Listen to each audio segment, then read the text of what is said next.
নতুনকৈ অৰুণোদয় ৩ৰ হিতাধিকাৰীৰ সংখ্যা বঞ্চিত মহিলাসকলৰ বাবে প্ৰতি সমষ্টিত ৪,০০০ৰ পৰা ৫,০০০লৈ বৃদ্ধি কৰিলে মুখ্যমন্ত্ৰী হিমন্ত বিশ্ব শৰ্মাদেৱে।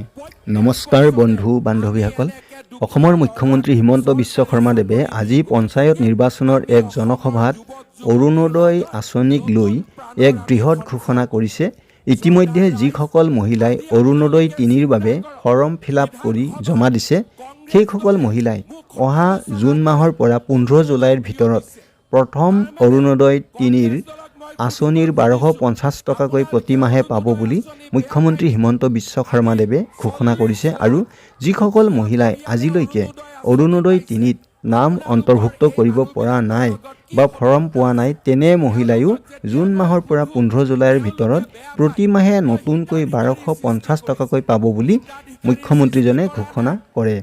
অৰুণোদয় ৩ত নাম নথকা বা ফৰ্ম নোপোৱা মহিলাসকলে কেনেদৰে অৰুণোদয় ৩ত নাম অন্তৰ্ভুক্ত কৰিব, এই বিষয়ে মুখ্যমন্ত্ৰী হিমন্ত বিশ্ব শৰ্মাদেৱৰ মন্তব্য আছে। মন্তব্য আগবঢ়াইছোঁ। কংগ্ৰেছ দলে মোক সমালোচনা কৰে অৰুণোদয় কিয় দিছে।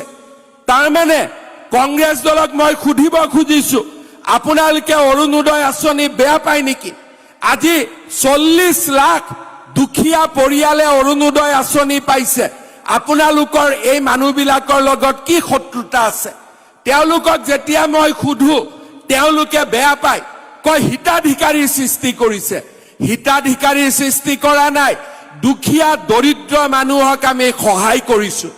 আৰু সেইকাৰণে আজিৰ সভাত মই কংগ্ৰেছী বিলাকৰ কাণত চিঞৰি চিঞৰি মই কৈছো যে যিমান মানুহে ফৰ্ম পালে তেওঁলোকেতো অৰুণোদয় পাবই, আৰু যোন মানুহে অৰুণোদয় পোৱা নাই দুখীয়া মানুহে, তাৰ বাবে এতিয়াও মই প্ৰত্যেক সমষ্টিত শিৱসাগৰ, নাজিৰা, মামৰা, সোণাৰী আৰু আমাৰ ডিমৌ প্ৰত্যেকটো সমষ্টিত মই আৰু ৫,০০০কৈ পৰিয়ালক অৰুণোদয় দি দিম, যাতে কোনো পৰিয়াল অৰুণোদয়ৰ পৰা বঞ্চিত নহয়।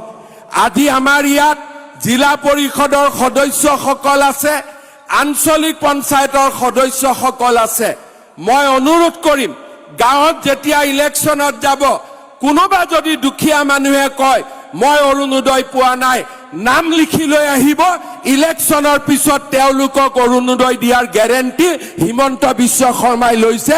এয়া মই আজি আপোনালোকক অধিকাৰ দিছো। সকলো দুখীয়া মানুহে অৰুণোদয় আঁচনি পাবই লাগিব। আৰু এই কাৰণে আমাৰ পঞ্চায়তৰ, জিলা পৰিষদৰ, আঞ্চলিক পঞ্চায়তৰ কেণ্ডিডেট বিলাক যেতিয়া গাঁৱত যাব, ডায়েৰী লগত ৰাখিব। কোনোবাই আহি ক'ব যে মই অৰুণোদয় পোৱা নাই, ফটক কৰি নামটো লিখি ল'ব, MLAক দিব।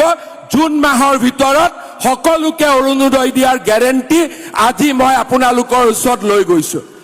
ৰেকৰ্ডিং কৰি ৰাখিব, ৰেকৰ্ডিং কৰি ৰাখিব। আজি আপোনালোকক কৈ গলো, জুলাই মাহৰ 15 তাৰিখৰ আগতে সকলোৰে ঘৰত অৰুণোদয় ফিটিং।